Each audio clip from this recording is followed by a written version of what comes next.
Hello from a dry but very windy southeast Wales.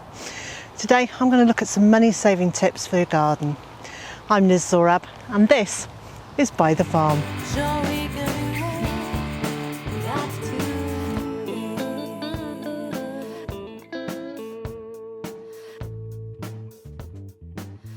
Today's video is a collaboration with Alexandra over at Middle-Sized Garden. Hi there, it's Alexandra from the Middle-Sized Garden YouTube channel and blog. The Middle-Sized Garden is mainly about flower gardens. We do garden visits, I interview head gardeners and take you around my own garden, and I'm fairly frank about the mistakes I make and where things go wrong in the hope that that can help you. And I don't grow a lot of veg, but I do really love to have my own courgettes, beans and salad because I think those are the easiest to grow. So over on Alexandra's channel you'll find 5 more tips for saving money in the garden, and you need to go and have a look at those as well to see the full range of our suggestions. I'll leave you a link on the screen and in the video description. When you're choosing a new fruit bush, choose a variety that's either been recommended to you or one that you know that you like, and then buy as large a plant as you can afford to do. Buy one plant that's bigger rather than several small ones, and then you can propagate. Things like currant bushes take very easily from cuttings, and rhubarb can be divided. That way you're likely to get a crop sooner but also have more material for propagating. Think about stacking functions, so making as much as possible multifunctional and layering those functions one on top of another. For example, when I wanted to create a fence around the vegetable garden, I used pallets, which created a barrier to stop the ducks getting in and out of the vegetable garden, and it also gave me a vertical surface up which I could grow climbers, like the roses here. This one's in a bed there, but that one is coming through and climbing along this fence. I also use the fence for storing canes and for garden tools. And then on this side of the fence I have all my compost bays. So my compost heaps are really close to the veg garden. They act as additional windbreak to things on the other side, and then in the summer I can grow courgettes or pumpkins straight into that compost heap while it's still breaking down. So as much as possible everything has this multifunction, multi-purpose, which means I'm not paying out for separate fencing and then compost bins. I'm not paying too much for storage for canes and tools, and all those small savings add up together quite quickly to save a whole lot of money. Over the last few days I've been getting some seeds into the ground in the polytunnel, and Alexandra has some really good idea about seeds.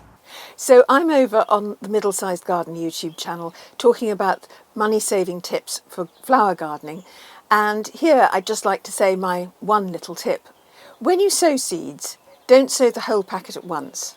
When you look at the back of the packet and you see sow February to March or whatever, it may be over 2 months, that doesn't mean that actually you can sow the seeds in all of those months, because if you are, for example, in a part of the world which is colder with shorter days, then actually your seed sowing is going to be a lot later. So you'll get a much better crop if you sow a few seeds every few weeks rather than a whole packet all at once. But of course, once enough have germinated, then of course you're going to have leftover seeds. And I think we all have a lot of leftover seeds anyway. I found such a lot at the end of last year when I was clearing out the potting shed. And so what I do, so not to waste these seeds, is I turn them into microgreens. And this can work even for seeds where they've actually gone past their best before dates, because a lot of seeds will have a sow best before date. Get something like a tray and fill it with compost. It doesn't have to be very deep, and then water it so that the compost is damp rather than very wet. And just empty the seed packets in there. They don't have to go in rows, and there's a huge number of different seeds you can use.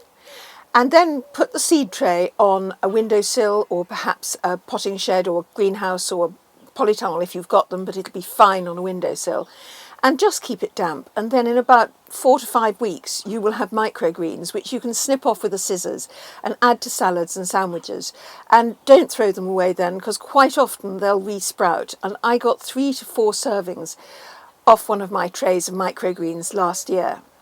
So can you plant any seeds as microgreens? Well, not, but an awful lot of veg seeds. All the herbs, salads, mustards, radishes, beetroot, peas, and of course you can check this on the internet, and also some of the flowers will make really lovely microgreens. Think sunflowers, pansies and nasturtiums. But always check on the internet to make sure that they're not poisonous leaves, because for example foxgloves are very toxic. So back to Liz now and her other money-saving veg growing tips.